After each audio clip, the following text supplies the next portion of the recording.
Notice I'm not there. I am going away to a treatment center to address taking antidepressants and drinking. I want to get to the bottom of it. But I would be remiss if I didn't take this time to thank those who truly touched my heart during this whole process. And the first person I want to thank in the girl group is Giselle. And I think what's really helped me, Giselle, is what the note you put in my flowers, one step at a time. Oh, she's gonna make me cry. You make me very proud of outside of this show. You're the real deal. I want to thank my girl, Kay. Kay, you came through, and you always said that Karen's going to handle this. I'm handling it, Kay. Jazzy, you sent me special notes that really touched my heart. And I know that Candace is not with us anymore on the show, but Candace reached out to me and has been a soldier in support and love. But wait a minute. There's a special person on my list. Andy Cohen. Your notes meant the world to me. They were all one time. You and Giselle can fight over who called me the Grand Dame first. But I plan to be coming back as Karen Huger only because Karen is enough. And ladies, I'm sure you're going to do me proud and look fabulous at the reunion, but nobody sit in my seat, okay? And welcome back to my channel. This is Reality with DVD. This is going to be my season 9 episode recap of the Real Housewives of Potomac reunion part 1. Child, this reunion was hotter than fish grease. And if you're from Mississippi or the Delta or around the surrounding areas, then you know what I mean when I say hotter than fish grease. Have to get it to a certain temperature before you can lay that fish down off up in it. And baby, they laid the fish in the cornmeal down off up in it. So the episode opens up and we are discussing Karen. So they go around the rooms and they're looking for Karen and nobody knows if she's coming or not. So the first question Annie asked was, what about Karen? And they all said they hadn't spoken to her since Christmas. And then he asked, did you know why? And he told them that, she's going to the chapel and she's going to get mad. Now, she went down to rehab. She tried to go to rehab and she went, allegedly. So Giselle said she was delusional and they happy that she going to rehab. So am I. Let's tell y'all how much Stacey even more to me looks like the great Barry Kenya Moore in that flower dress, reminiscent of one of the reunion seasons. I think it would be about season 7 when King had on that jumpsuit. I think it was. But moving right along, I mean they happy she going to rehab. So am I. But at the same time, I want to ask to go to jail. I said what the fuck I said. So, they all said they wish she had gone before the sentencing. And then Wendy said, I'm wondering now if she's just going to ease the blow before she gets sentenced. And, I mean, that's exactly what she doing. And then, here comes Stacey. Let's give her grace. That damn woman drag you at the end of the episode. Did you watch it? Don't give her no damn grace for driving drunk. Last you don't talk. And see, that's always been their problem. They coddled Karen because she wanted them to. And Wendy said in this episode, she's like, it's time for us to look at a real version of what's going on with Karen. And just call it out, which is what Sharice has been doing for the last 19 years. So, shout out to Sharice for knowing the truth. But Sharice is Potomac, darling. Sharice is Potomac. So, Sharice knows Potomac. So, Giselle comes to her defense and she's like, anybody would want to lessen their sentence. Give her the max. I don't give a damn if she is in rehab. Show her ass. That's what you're going to have to do, Judge. If you ever see my video, even in passing, I said, what the fuck I said? Put her ass in jail. Boy, when they thought that they kept showing Wendy, I don't know if they reviewed that video or not. The Karen did, but I know they thought she was gonna say something to Wendy. Wendy, let me tell you something. I used my what she was in my top 5 for the best dress, top 3. I just realized her wig is down there around by her eyebrows. I'm looking at all the other women, because you know I got the HD on my TV and sometimes it tells the truth. I'm looking at all the other women, and see if I'm seeing their glue coming down around their eyebrows. And I'm like, oh no, Wendy had a messed up. I don't ever see that on Wendy. Child, let me know. Drop down in the comments and let me know that y'all see that. She had nothing there to say, Angie, you and Giselle, you're going to agree over who calls me the goddamn fusk. You know damn well it wasn't, and it's over here pointing at Karen. I mean, Giselle. Well, Karen, I'm used to you sitting right there. But anyway, you know what I'm saying. Then, she's like, and it's like, I don't know how I got in this, because she did mention me. And she had to throw that apology in, because Andy wasn't feeling her mentioning him at that. Do you know who I am? Huh? They call me the granddaughter. When I come back, I'm going to be Karen. How do you know your ass coming back? Huh? I mean, I won't miss you. And by the way, that fence riding stuff that you do has already turned me off from you for years. I've never been a fan. All that fake and phony shit, especially when you went down there around there and threw your husband under the bus with his tax issues, and everybody was like, oh, his taxes or your tax issues, and you said no. And then you said no. Just like you said, the rehab before you got sentenced. Yeah, just like that. So you turned me off from you then. So all this grand damn fandage, it was never me. And then even with the whole, she's number 2 week. I have a 3 week. And Wendy has a 1 week. I knew then that you didn't really care for Wendy like that. You been faking all this time because you were sitting on an island by yourself when it came to Robin and Giselle. And I would be careful if I was Wendy, because if Robin come back now, she gonna sit back on that same island by herself, because Robin is the problem.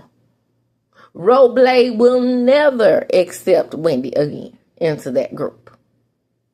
And then they're gonna turn back to the mean girl clique, green-eyed bandit, the khaki color clique. I can see it. It's one thing Giselle didn't change. It's one to move on when she about to cry. Because she know doggone well her damn tears gonna turn to ice. So they start with Wendy's package.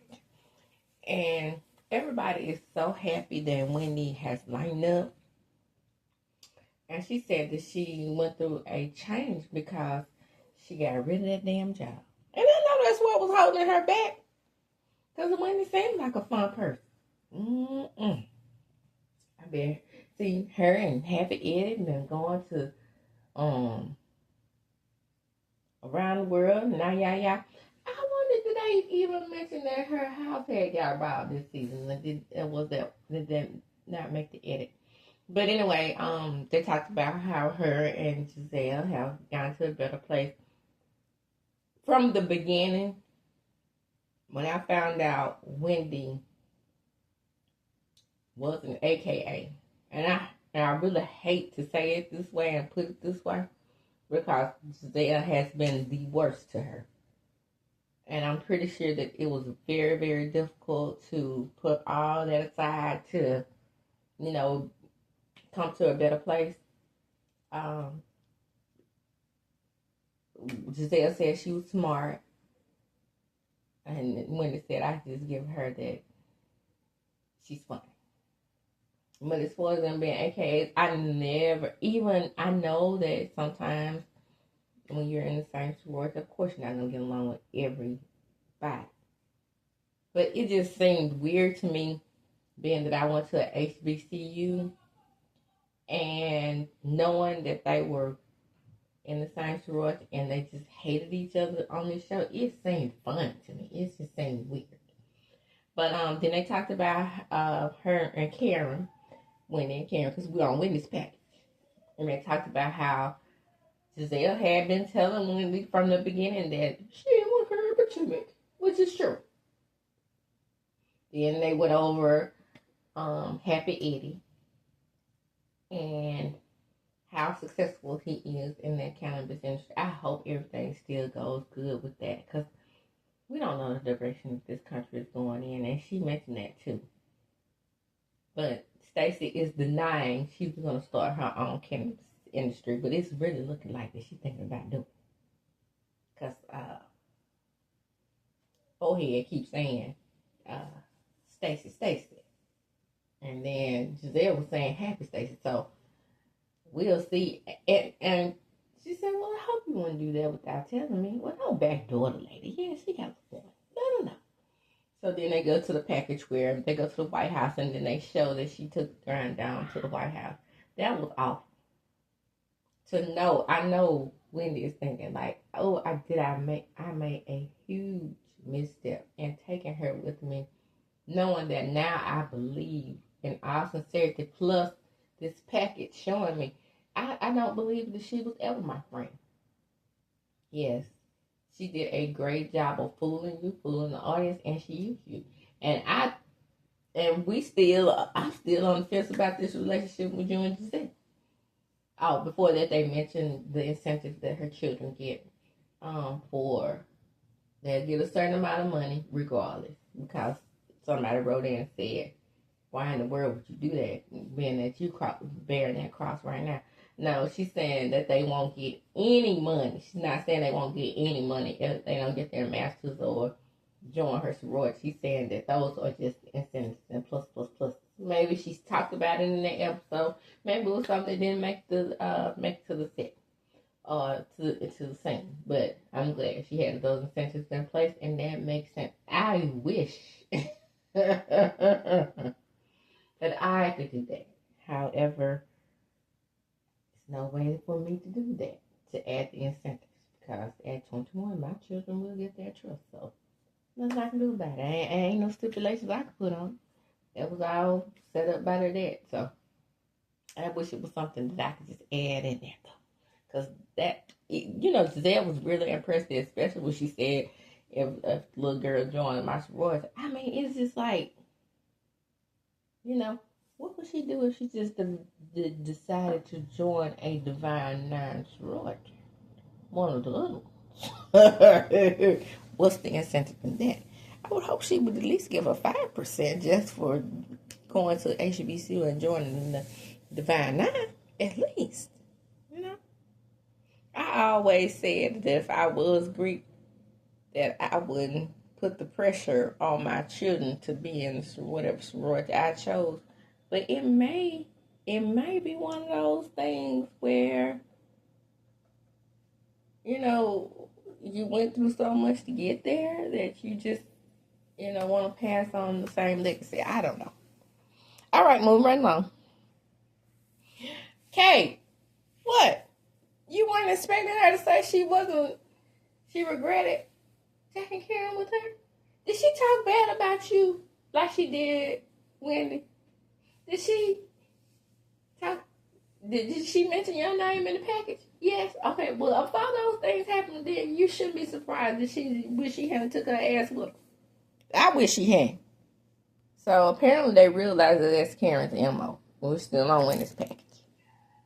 Her MO is to warn the other ladies about each other and give them a rundown on everybody except her lying ass self. But that's neither here nor there.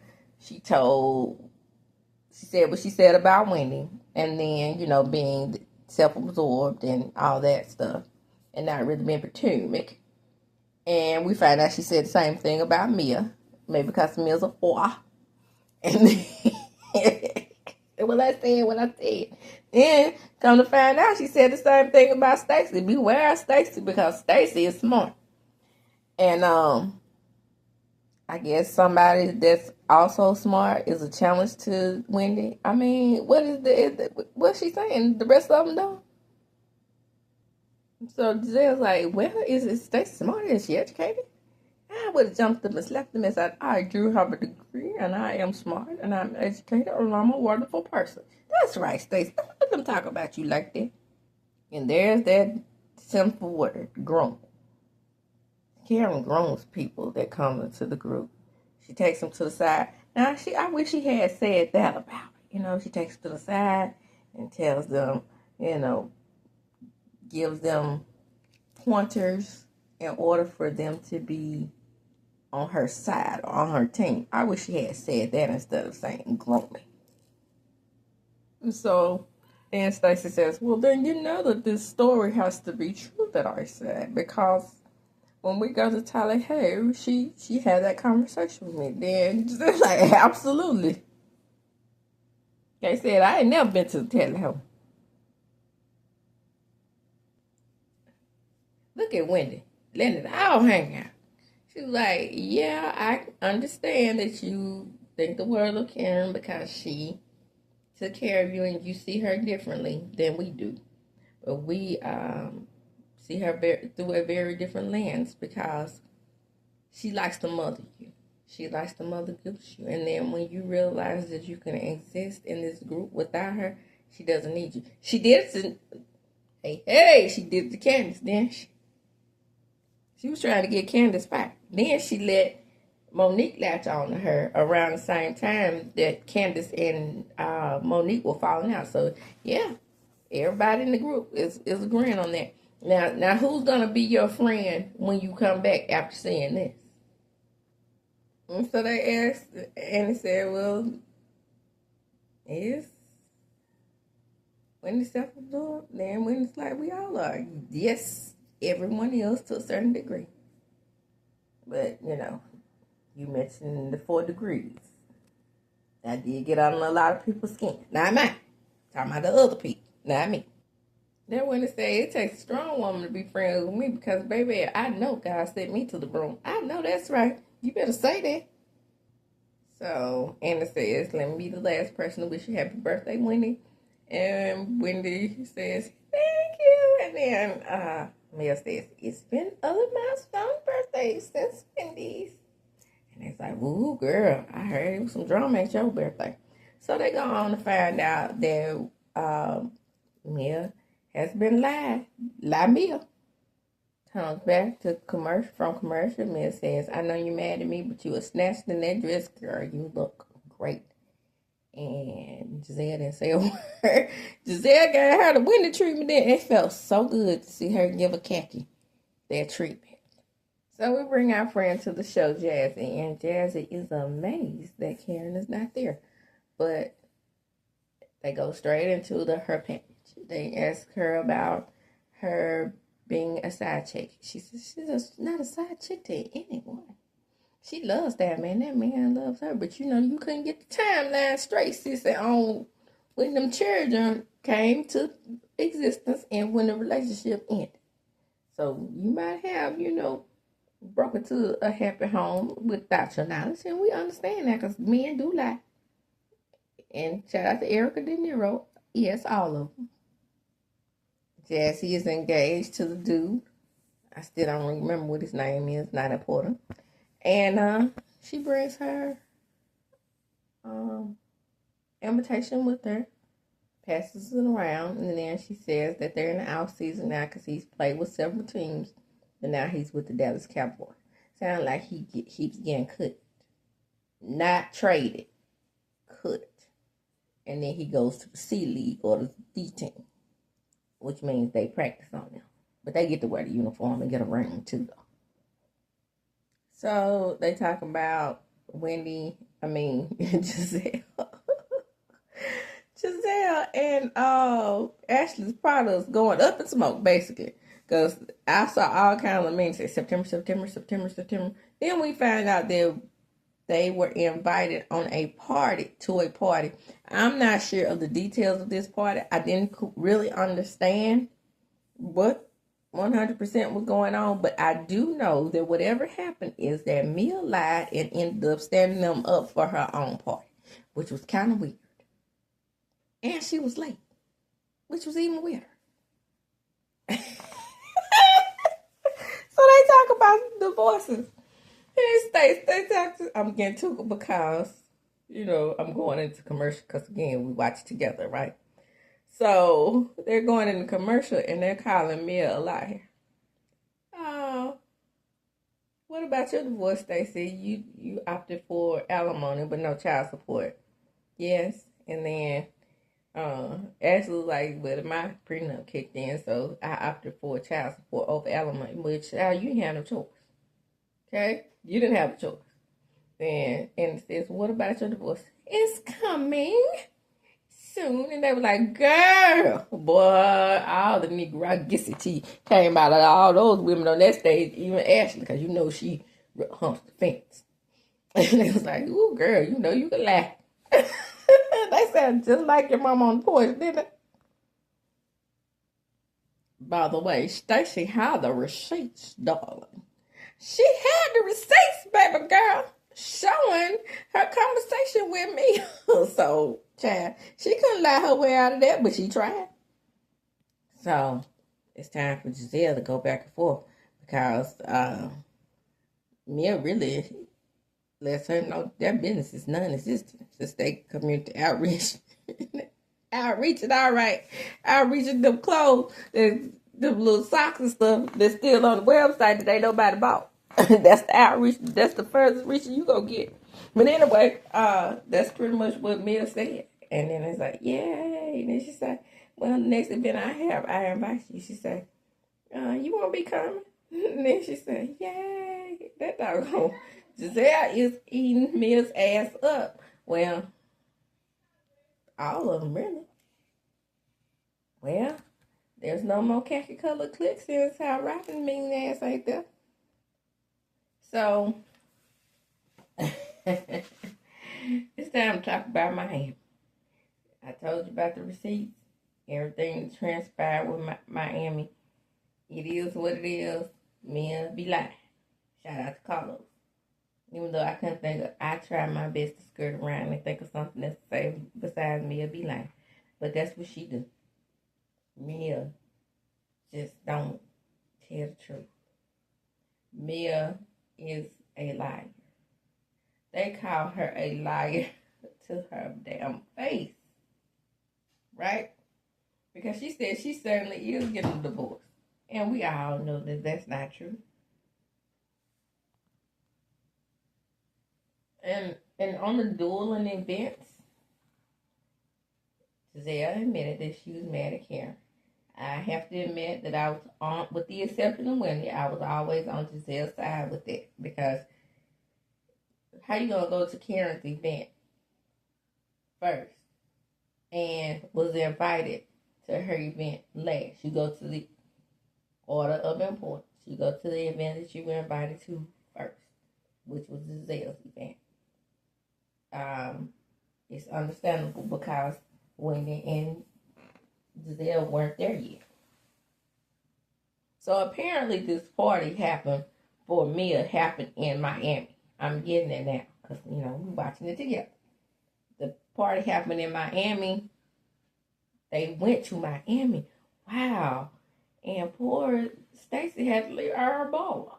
So, yeah, of course, I would be mad as well. Stacey said, don't touch my phone. I'm giving this phone to Andy. The point is, Mia set the party for 8. They got there at 9. She left her own party early. Now I'm following. They left the party early because she didn't arrive until 11. Ooh, from 8 to 11. That is not fashionably late. That is ghetto 5 projected late. That's, you changed clothes twice. You went to see a movie. Wicked to be exact. And then you came, and then you expected people from another whole state the DMV area, as a matter of fact, to be ready to view you in all your glory. Girl, bye. Shout out to Stacy. Once all the text messages were read about them meeting, about them being excited, her not reaching out to her till that morning, which was 12:14, again, from 8 to 12, Mia, that is just inconsiderate of people's time. And that's just rude. And I don't like people who do stuff like that. You could never speak again. You do me like that. So Jacqueline was there, of course. And she told the girls that Mia was more worried about Ink getting there. Sounds about right. I'm pretty sure that's exactly what happened. So apparently, she only invited Jazzy and Stacy. And Wendy called her out. This is Wendy's season. Wendy's season of calling them out on the bullshit. And Giselle said, hey, tell you what, invoice for the flight. Now, at this time, I don't think she's willing to invoice them for the flights now, because she's not doing all that bragging she used to do about. You remember when she told Nicki Minaj, how do you know that she wasn't a six-figure millionaire back then? Mm-hmm. That was back when she was about. More calling out about Wendy. Mia starts to cry. Anna says, well, you don't seem like you're very sympathetic about her crying. No, because this is what she does. Come on, Wendy. She says, I know I haven't been the best person to you guys. I'm sorry. I'm just sorry. I said I was sorry. I'm taking accountability for my things. I have a lot going on. And she said, sure. We all have a lot going on. Baby, if you had played the violins, or this would have been even perfect for you to revive this again. The tears. That would have been perfect for that moment. And for the people who said Carlos is the only one to throw shade, did you hear what Anna said? And for my side chick, Jazzy, we're going to bid you adieu. And at that moment, Mia says she's leaving. She says that she goes to Stacy's room and she says that she didn't ghost them intentionally. And then Stacy says, I just feel like you're saying that because we called you out. So right now, I just don't have the capacity to forgive you. I wouldn't either. You done dragged me all the way to Miami. And that's when the episode goes off with Mia says she about to bounce. But not before she gets back on the stage.